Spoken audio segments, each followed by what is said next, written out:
C'est en école primaire. J'ai eu la chance d'avoir une institutrice qui m'a fait fabriquer un pipeau en bambou. C'est de là qu'est né mon amour de la sonorité de la flûte.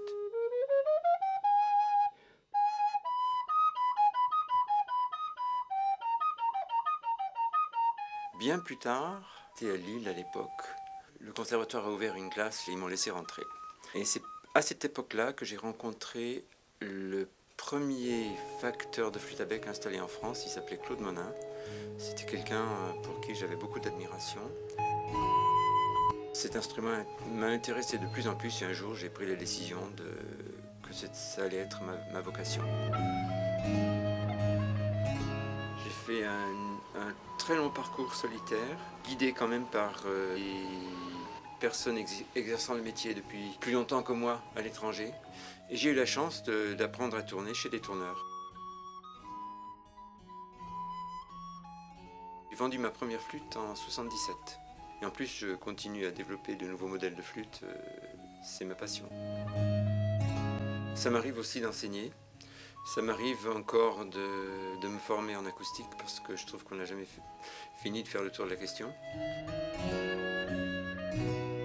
On ne va pas copier un instrument de musique comme on copie un meuble. Il faut qu'un musicien puisse s'en servir en fin de compte. Quand on arrête de jouer un instrument avant, en général, il se dessèche et il change de dimension. Donc, qu'est-ce qu'on copie? On s'en inspire. Puis on essaie de refaire un instrument dans le même esprit. Pour moi, ce qui prime, c'est la musicalité. Et ce qui est difficile, c'est toujours de comprendre pourquoi l'instrument a tel comportement, quel est le paramètre qui va faire que ce comportement va changer. C'est au 10e de millimètre et quelquefois au 20e, ce qui pour le bois est relativement extrême. En sachant que ce bois va recevoir de l'humidité, va être régulièrement mouillé, séché. Donc il va lui-même vivre de sa propre vie. C'est de me faire plaisir avec la sonorité de l'instrument et de pouvoir faire de la musique avec. Ça, c'est le plaisir. J'ai même joué de la flûte à 5600 mètres d'altitude en face de l'Everest. J'adore le Ventoux.